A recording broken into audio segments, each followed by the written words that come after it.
Let me ask you something. When you came home from the hospital after your surgery, did anyone actually sit down with you and explain exactly what and how to eat for optimal healing?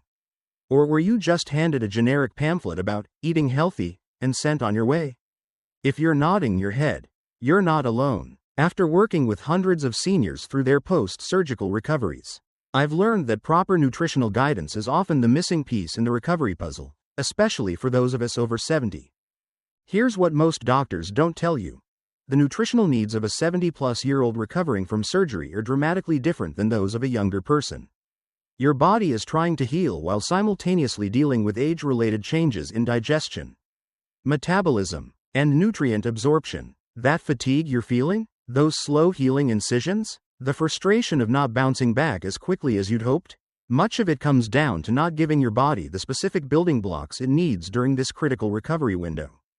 Let's start with what I call the triple threat of post-surgery nutrition for seniors. 3 key elements that work together to accelerate healing in ways you might not expect. First and foremost is protein. But not just any protein. After surgery, your protein needs skyrocket by 50 to 100%. Yet your body's ability to process that protein decreases with age. This creates what I call the protein paradox of aging. You need more at exactly the time your body is less efficient at using it. The solution lies in both quantity and quality. Aim for 20 to 30 grams of high-quality protein at each of your 4 to 5 small meals throughout the day.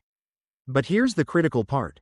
Focus on what nutritionists call complete proteins, that contain all 9 essential amino acids your body can't produce on its own. Some of the most effective options include eggs. Don't skip the yolk. It's packed with nutrients vital for healing. Fatty fish like salmon, rich in omega-3s that reduce inflammation. And grass-fed dairy products like Greek yogurt or cottage cheese. What makes these proteins so special for recovery?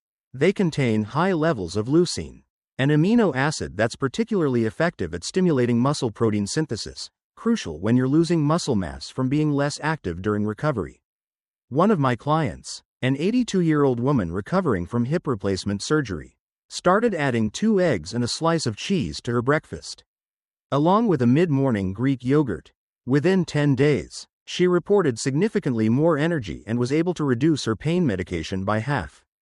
Now let's talk about the second element of our triple threat, colorful plant compounds.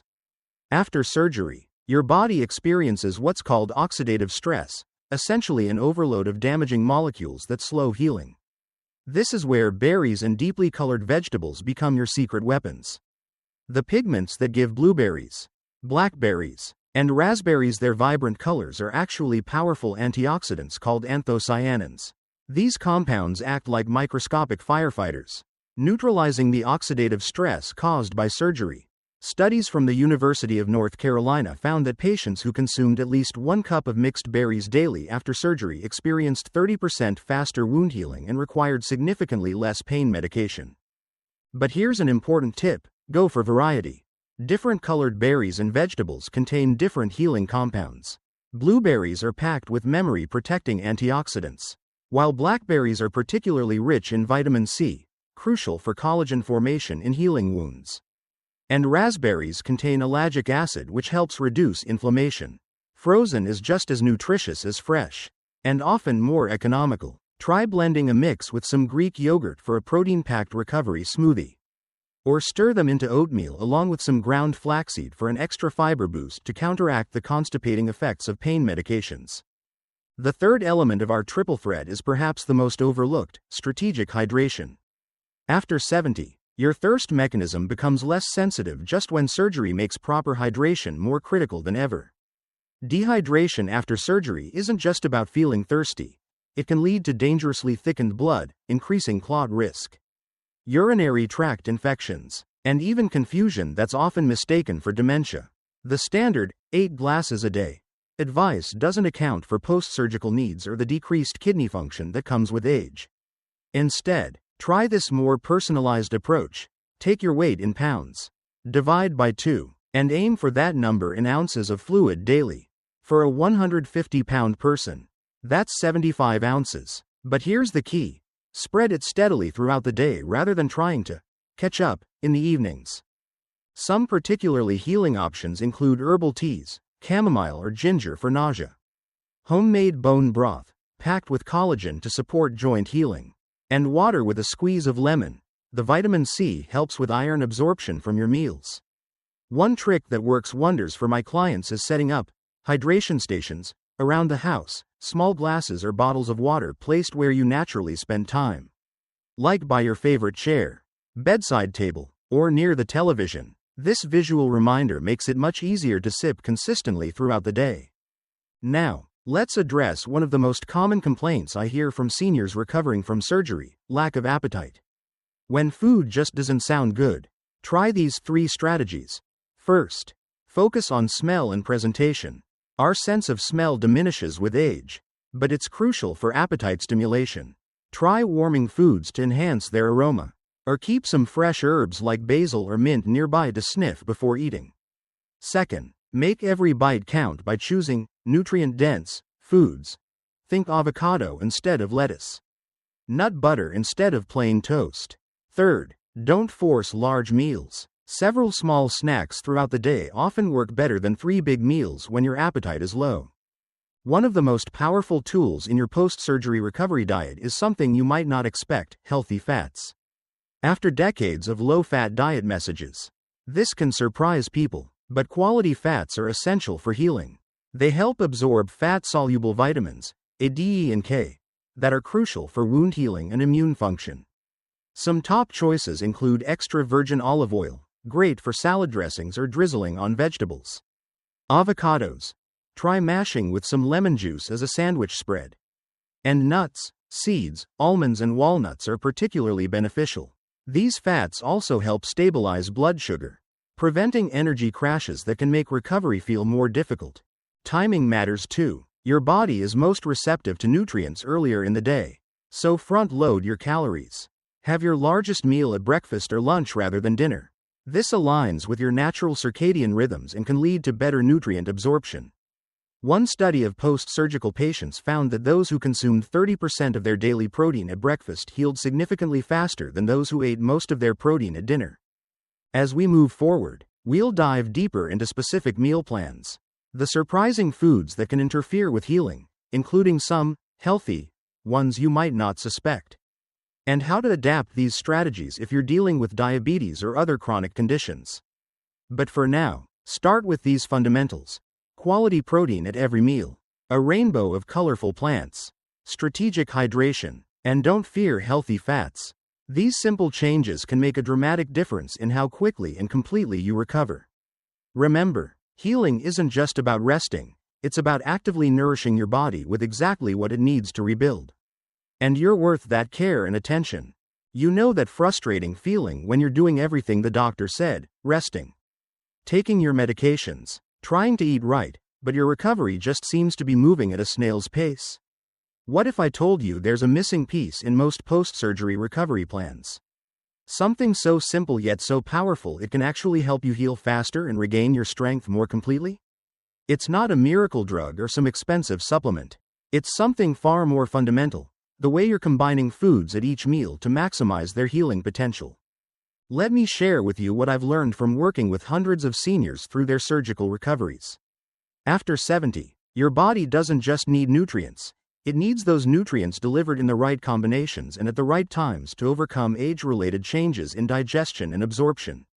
Think of it like building a house. You might have all the best materials, quality wood, strong nails, durable roofing, but if you don't have the right blueprint for putting them together, that house won't be nearly as sturdy as it could be. The same goes for your post-surgery nutrition. The most effective approach I've found is what I call the healing plate method. Imagine your dinner plate divided into 3 sections, each playing a crucial role in your recovery. The largest section, about half your plate, should be filled with colorful cooked vegetables. Now, I know what you might be thinking: I've been told to eat vegetables my whole life. But after surgery, and especially after 70, it's not just about eating vegetables, it's about choosing the right ones and preparing them in ways that make their nutrients more available to your healing body. Cooked carrots, for instance, provide more usable vitamin A than raw ones. And that vitamin A is essential for wound healing. Steamed spinach offers more absorbable iron than raw spinach. And iron is crucial for rebuilding your blood supply after surgery. The next section, about a third of your plate, is where we put the protein, the building blocks your body is desperately craving to repair tissue. But here's something most people don't realize: the texture and preparation of your protein matters just as much as the type. That tough, dry chicken breast that's hard to chew? It might do more harm than good if it discourages you from eating enough. Instead, opt for tender, slow-cooked proteins like braised chicken thighs, flaky fish, or even blended into soups.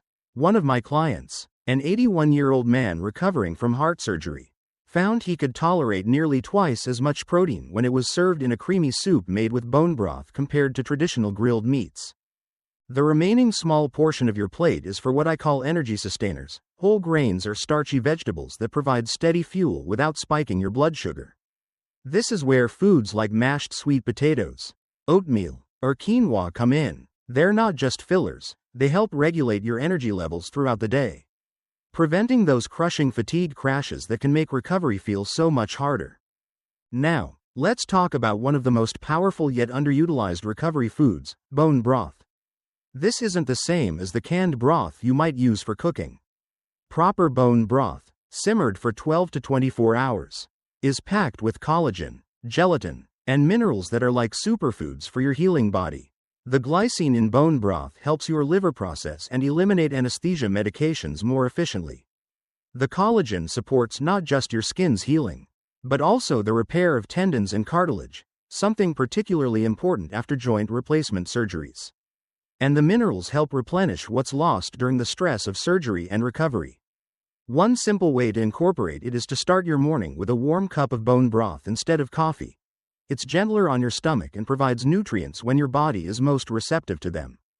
Snacking takes on new importance during recovery too. Instead of trying to force down 3 big meals, which can feel overwhelming when your appetite is low, aim for smaller, nutrient-dense snacks every 2 to 3 hours. Some of the most effective combinations I've seen include cottage cheese with pineapple. The bromelain in pineapple helps reduce swelling. Avocado with a sprinkle of sea salt, healthy fats plus electrolytes. Or nut butter on apple slices, fiber and protein to maintain steady energy. These aren't just snacks, they're strategic healing tools disguised as food. But perhaps just as important as what to eat is what to avoid during this critical recovery window. Some seemingly healthy foods can actually slow your healing. Raw vegetables, for instance, can be hard to digest when your system is already stressed from surgery and medications. Too much fiber at once can lead to uncomfortable bloating. Even excess caffeine, while it might seem like a good way to fight fatigue, can interfere with both hydration and sleep, two of your most powerful allies in healing. The beautiful thing about this approach is that it's not about deprivation or complicated meal plans. It's about making small, strategic adjustments to how you're already eating, adjustments that can help your body do what it's naturally designed to do: heal.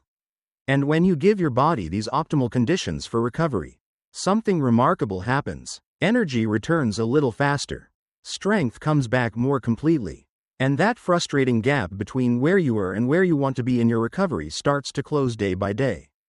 In the next part, we'll take these principles and put them into a practical, day-by-day plan that accounts for common challenges like diabetes or high blood pressure. We'll also explore some surprising spices and herbs that can give your healing an extra boost. But for now, start with these fundamentals: build your plate with intention, embrace the power of bone broth, and listen to what your recovering body is telling you it needs. Remember, healing isn't a passive process, it's something you actively nourish with every bite you take. And you, my friend, are worth that care and attention. Let's talk about something that frustrates so many seniors after surgery: you're following the doctor's orders, taking your medications, even trying to eat right, but your recovery still feels sluggish. What if the missing piece isn't what you're eating, but when and how you're eating it? After working with hundreds of older adults through their post-surgical journeys, I've discovered that timing your meals strategically can be just as important as the foods themselves when it comes to healing efficiently after 70. Your body's ability to process nutrients follows a natural rhythm, and surgery throws that rhythm off balance. While you're resting more and moving less, your digestion slows down, yet your need for specific nutrients actually increases. This mismatch is why so many seniors struggle with low energy, slow healing wounds, and that general feeling of being stuck in recovery. But here's the good news. By aligning your eating with your body's natural healing cycles, you can work with your age-related changes rather than against them. Let's start with breakfast, the most important meal for post-surgery recovery. Yet the one most seniors skimp on. After a night of fasting, your body is primed to absorb nutrients, especially protein. Research shows that consuming at least 30 grams of protein at breakfast can significantly improve muscle repair and energy levels in older adults. But here's the catch: after 70, your stomach acid production decreases, making it harder to break down protein efficiently. That's why the type of protein matters as much as the amount. Opt for easily digestible options like scrambled eggs with cheese. The fat helps with nutrient absorption. Blended cottage cheese with fruit, or even a smoothie with Greek yogurt and almond butter. One of my clients, a 76-year-old man recovering from bypass surgery, started having a protein-rich breakfast every morning and reported feeling stronger within just 5 days. His physical therapist noticed the difference too. Lunch should be your largest and most varied meal, packed with colorful vegetables, quality protein, and healthy fats. As we age, our bodies become less efficient at absorbing vitamins and minerals from food. So we need more of them to get the same benefits. That's where the concept of nutrient density becomes crucial.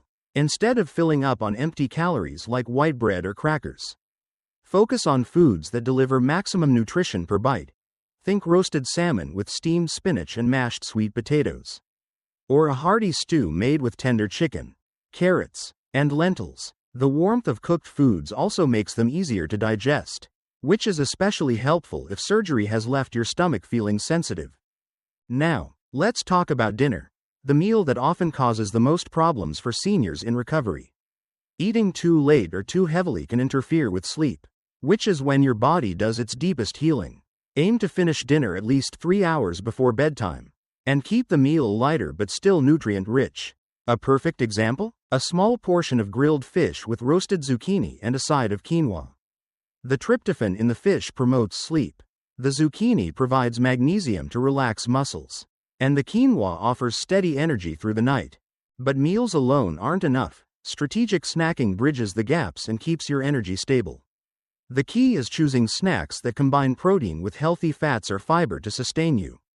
Some of the best options include apple slices with almond butter, fiber plus protein; hard-boiled eggs with avocado, protein plus healthy fats; Greek yogurt with berries, probiotics plus antioxidants. Timing matters too. Have a small snack about an hour before physical therapy or any activity. It'll give you the energy to push through without crashing afterward. Hydration deserves special attention because it's where many seniors unknowingly sabotage their recovery. With age, our thirst signals weaken, and medications often increase fluid needs. Dehydration thickens blood, raising clot risk, slows digestion, and worsens fatigue. But drinking too much water at once can overwhelm aging kidneys. Instead, sip small amounts consistently. Try keeping a 16-ounce bottle nearby and refilling it 3 to 4 times daily. Herbal teas, bone broth, and water-rich foods like cucumbers and melons all count toward your fluid goals. Now, let's address 2 common obstacles: lack of appetite and digestive issues. If food just doesn't appeal after surgery, try these tricks. Start with liquids. Sip bone broth or a smoothie to gently wake up your digestion. Use herbs and spices. Fresh basil, mint, or ginger can stimulate appetite naturally. Make it social. Eating with family, even virtually, often helps people eat more. For constipation, a frequent post-surgery complaint, focus on magnesium-rich foods, leafy greens, nuts, bananas, warm liquids, and gentle movement like short walks. Probiotic foods like yogurt and kefir can also restore gut balance disrupted by antibiotics. As we wrap up, remember this: your diet during recovery isn't just about passing time until you feel better. It's the active process of rebuilding your body stronger than before. Each meal is an opportunity to nourish your healing tissues, replenish your energy stores, and regain your independence. The small choices you make today, that extra bite of protein, that additional sip of water, compound into dramatic differences in how quickly and completely you recover. Coming next, we'll dive into specific meal plans and adaptations for common conditions like diabetes or high blood pressure. But for now, start with these principles. Front-load your nutrition, time your meals wisely, and listen to your body's signals. Healing isn't a race, it's a journey of consistent, loving care for the body that's carried you through 7 remarkable decades. And with the right nourishment, it will carry you through many more. What's been your biggest nutrition challenge during recovery? Share in the comments. Your experience could help others on their healing journey.